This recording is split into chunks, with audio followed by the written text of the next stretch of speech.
Today's topic is difference between organic compound and inorganic compound, and the features of organic compound and the features of inorganic compound. तो अगर हम अकेले पढ़ें organic compound के features को तो वो बात इतनी समझ नहीं आएगी। तो ज़ाहिर है दो किस्म के कंपाउंड हैं, ऑर्गेनिक और इनऑर्गेनिक। तो जब हम कंपैरेटिव स्टडी इनकी करेंगे तो हमें ऑर्गेनिक कंपाउंड के जो करेक्टरिस्टिक्स हैं, उनके जो फीचर्स हैं वो ज़्यादा समझ आ जाएंगे और साथ साथ हमें इनऑर्गेनिक कंपाउंड के भी पता चल जाएंगे। तो पहला जो इनके अंदर फ़र्क है that is of element. Organic compound के अंदर डोमिनेशन जो है वो सिर्फ और सिर्फ सिंगल एलिमेंट की है, that is carbon, and carbon is the king of element. जबकि इनऑर्गेनिक कंपाउंड में किसी एक एलिमेंट की अजारादारी नहीं है, ठीक है, यहां पे कुछ इक्वालिटी चल रही है ज्यादा, ठीक है। दूसरा जो इनमें डिफरेंस होता है ऑर्गेनिक कंपाउंड और इनऑर्गेनिक कंपाउंड में है नेचर ऑफ बॉन्ड का। ऑर्गेनिक कंपाउंड के अंदर कोवलेंट बॉन्ड होता है, जबकि इनऑर्गेनिक कंपाउंड में आयनिक बॉन्ड होता है,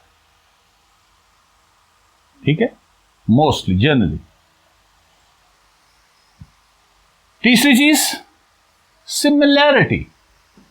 ऑर्गेनिक कंपाउंड बहुत ज्यादा है, ठीक है। पिछली जो वीडियो अपलोड की थी कि why carbon is king of element, why carbon is so peculiar, तो उसमें कुछ 10 फैक्टर्स बताए थे। उसमें एक बात ये बताई थी कि 70 लाख ऑर्गेनिक कंपाउंड है, 90 लाख ऑर्गेनिक कंपाउंड है और ये 3 लाख। हालांकि ये 90 पढ़ने बड़े आसान है, 90 लाख क्यों? इनकी आगे फैमिलीज है और एक फैमिली जो alkane, alkyne, alkyne, alcohol, ether वगैरह, तो एक अल्केन सारी की सारी फैमिली कार्बन, जिसमें एक कंपाउंड कार्बन 1 का है, एक कंपाउंड कार्बन 2 का है, कार्बन 3 का, चलते चलते इवन हेक्टेन तक, मीथेन से हेक्टेन तक, वो सारे एक ही तरीके से, उनके सारे केमिकल रिएक्शन सेम, वो बिल्कुल सिमिलर बिहेव कर। तो इसमें जो मोटी मोटी को 10 फैमिलीज हैं, 10 फैमिलीज पढ़ लें तो सारे के सारे ये 90 लाख ऑर्गेनिक कंपाउंड पढ़ने आसान हो जाए, क्योंकि सारे अल्केन एक जैसे, सारी अल्कीन एक जैसी, सारे अल्काइन एक जैसे, तो इसको पढ़ना बहुत आसान है। जबकि इनऑर्गेनिक कंपाउंड में ये नहीं होता, उनमें एक हल्की फुल्की सिमिलैरिटी होती है, वो भी ग्रुप में, यानी fluorine, chlorine, bromine, iodine, astatine, या इधर lithium, sodium, potassium, rubidium, caesium, francium में थोड़ी बहुत सिमिलैरिटी चंद होगी, लेकिन इस तरह नहीं जिस तरह के यहाँ पे। और इसको हम स्टडी करते हैं होमोलॉगस सीरीज के साथ। होमोलॉगस पे अलग लेक्चर अपलोड होगा। अब आ गया चौथा पॉइंट, कंप्लेक्सिटी। ऑर्गेनिक कंपाउंड जो होते हैं दे आर कॉम्प्लेक्स। मसलन आप देख लें हेमोग्लोबिन, ठीक है, तो इसमें 10,000 के करीब एटम, प्रोटीन 40,000, तो मैं ऐसे रफ से लिखे। सेलुलोज में जो सेलुलोज का फार्मूला है C6H10O5 और ये N किसी जगह 60,000 तक चला जाता है। अब खुद ही अंदाजा कर लो, अब कार्बनों के साथ मल्टीप्लाई करो तो क्या कितना बड़ा ये, सो ह्यूज। और ये सेलुलोज को मामूली चीज नहीं है। The most abundant organic compound on the earth is cellulose, ठीक है। जबकि ये जो है इनऑर्गेनिक कंपाउंड सिंबल होते हैं CO2, H2O, NH3, NaCl, निकचे निकचे जो सो ट्रांजिशन मेटल जो है वो थोड़ी सी बड़ी होती है, उनके कॉम्प्लेक्स। देन फिफ्थ पे है isomerism. Same molecular formula but different structure formula. Why carbon is king of element, उसके अंदर मैंने ये बात बताई है, ठीक है, कि ब्यूटेन और आइसोब्यूटेन का जो फर्क। तो ये आइसोमरिज्म को ऑर्गेनिक कंपाउंड शो करते हैं, लेकिन इनऑर्गेनिक कंपाउंड आइसोमरिज्म को शो नहीं करते, सिवाय transition metal complexes. Rate of reaction, reaction की रफ्तार।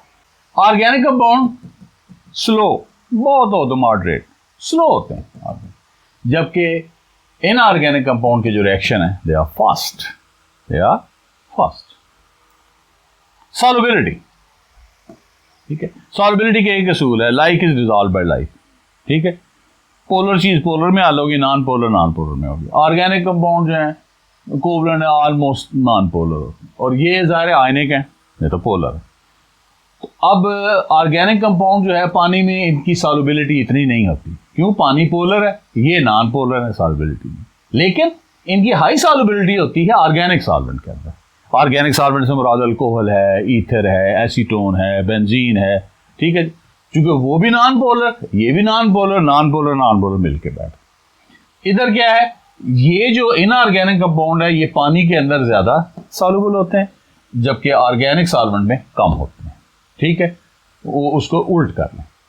मेल्टिंग पॉइंट, 8वां पॉइंट है melting point and boiling point. Organic compound का मेल्टिंग पॉइंट और बॉइलिंग पॉइंट लो होता है आमतौर पे। इनऑर्गेनिक कंपाउंड का मेल्टिंग पॉइंट और बॉइलिंग पॉइंट हाई होता है। NaCl का 801 है मेल्टिंग पॉइंट, ठीक है जी, इतना ज्यादा। फ्लेमेबिलिटी यानी जलना, आग को पकड़ना, जलना। तो ऑर्गेनिक कंपाउंड हाईली फ्लेमेबल होता है। ये जो चीजें आप जला रहे हैं, मिट्टी का तेल है, कैरोसिन ऑयल है, सुई गैस है, CH4 है, पेट्रोल है, ऑक्टेन है, ठीक है, डीजल है, ये सारे क्या है, मोमबत्ती जो है, पैराफिन, ये सारे ऑर्गेनिक कंपाउंड है। तो यही जला के आप हीट भी दे रहे हैं, लाइट भी दे रहे हैं, एंड बर्न इनटू एशेस, जबकि ये नॉन फ्लेमेबल होता है। नमक को जलाओ तो क्या होगा? NaC एक मिसाल रख लें तो बात क्लियर होती जाती है। Then there is a conductivity. इनके जो सोल्यूशन है उनमें से बिजली नहीं गुजरती। ऑर्गेनिक कंपाउंड के सोल्यूशन में से बिजली नहीं गुजरती, ठीक, जबकि इनऑर्गेनिक कंपाउंड के सोल्यूशन में से आमतौर पर बिजली गुजर जाती है। क्यों? वो आयनिक है, वो आयन दे देते हैं, आयन की वजह से बिजली गुजर जाती है, ठीक है जी, ये बात होगी। और 10th और लास्ट पॉइंट है, ये कंडक्टिविटी 10 पॉइंट था। लास्ट जो है आइडेंटिफिकेशन कैसे करें ऑर्गेनिक कंपाउंड और इनऑर्गेनिक कंपाउंड। तो इसके लिए मैच स्टिक टेस्ट है। आपकी माचिस की डब्बी आपके पास होनी चाहिए, एक तीली होनी चाहिए। अब चेक कर सकते हैं कि ऑर्गेनिक कंपाउंड है कि नहीं। अगर जलाएं, जल के वो राख हो जाए तो ऑर्गेनिक है, अगर जल के राख ना हो तो इनऑर्गेनिक है। यानी just one match sticks burning will decide whether the compound is organic और इनऑर्गेनिक।